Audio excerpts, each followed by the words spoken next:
Hi everyone, this is Joy for Honeybee Stamps. For today's video, I'm going to show you how I made this playful spring card just by doing some fun ink blending on the background. Now I am starting with the image from the Spring Joy Bouquet stamp set. I have stamped this onto some Bristol Smooth watercolor paper. I am using the Karin markers, and I've stamped it in a black ink that is watercolor friendly. Now I am starting with my yellows. I'm using Canary, and I'm actually going to bring in some gold. But what I've done on my work surface is sprayed a little bit of water, colored on my work surface with the marker because I really want this to be pretty light. And these Karin markers are quite full of color. They're very, very concentrated. So I did want to keep this very light. So I'm just using my water brush pen, and I don't use it correctly. I don't fill it up with water, so any paintbrush works just fine. So I laid down my yellow color, and then I came in a little bit with the gold and added some darker shadows, and I will come back in and blend that out in just a little bit. Now I have my pink. This is the pale pink marker, again doing the same thing, coloring it onto my work surface, dipping my brush into some water and running it through that color. Once I've colored all of those tulips, I'm coming back in with that same pale pink and just adding some darker shadows, dipping my pen in some water and just blending that out a little bit more. I'm actually also dipping it into the pink color on my work surface. And as you can see, it kind of softens up that darker color, but you can see how concentrated that color is. Now I'm going to go back with that same canary yellow for these little tiny flowers, and then I'm going to come back with the pink and just slightly go over it. So mixing the two, obviously we're going to get a nice little orange. And so I'm just blending that out, and here is where you can see I'm adding that pink. Now we've got some really light orange flowers. I have two yellows that I'm using. I'm using an apple and an olive green. And so this first green is the apple. I'm using that on the smaller leaves, and then for the larger leaves, I will use the olive green. Also for the stems is the apple green.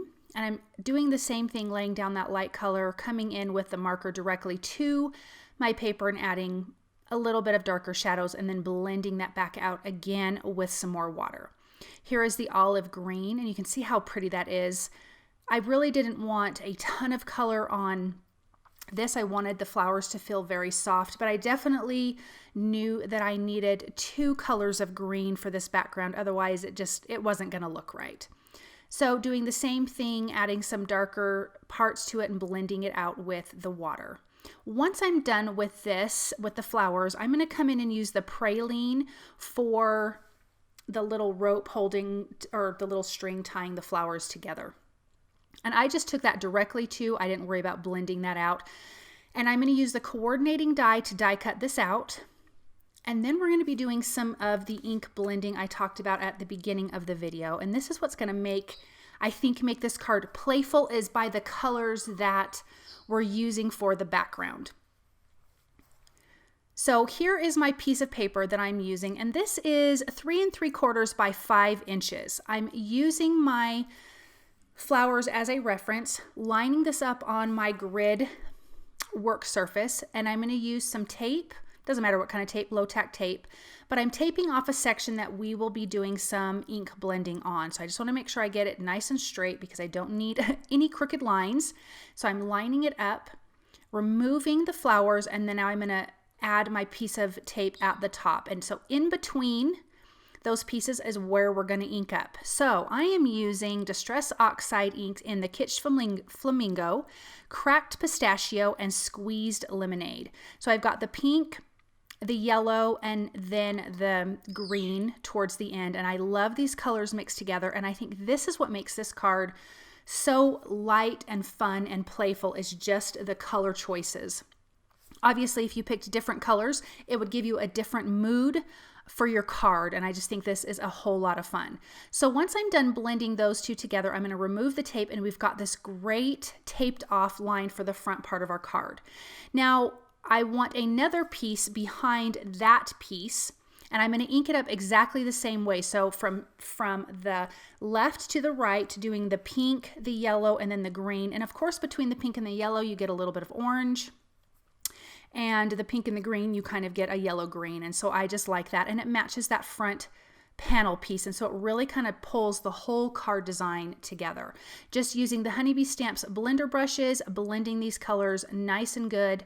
And as you can see here, we've got this beautiful background, but really we're only going to see very little of it, but it works out perfect for this design.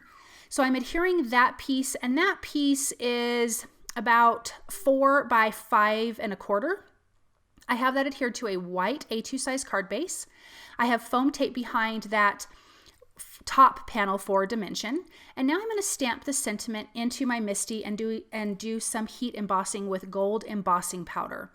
And I love Honeybee Stamps sentiments because they've got coordinating dies for that. So I'm going to use that and run that through my die cut machine. And this sentiment, I love the script. The font is so fine and thin, and it's so pretty. So now I'm going to adhere the flowers directly down to my card panel. We have dimension with that top card panel because that has foam tape behind it. So I didn't need to add foam tape behind the flowers, but I am adding foam tape behind the sentiment, and that will give dimension. And I'm going to center that in over the flowers. And I'm going to add a few highlights with a white gel pen. I also brought in some of the Playful pastel gem stickers, and as you can see, I added some pink and green ones down around that inked strip on the background, and just adding a few of these highlights to finish off the flowers.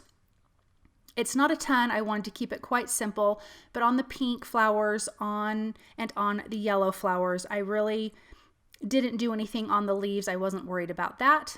And then that card is completely finished. And isn't that just a fun card? It really just screams spring, and it makes you just want to go outside and have a good time. Well, me anyways, that's how I feel about it. So anyways, thank you guys so very much for watching, and I hope that you enjoyed this project, and I will see you soon. Bye.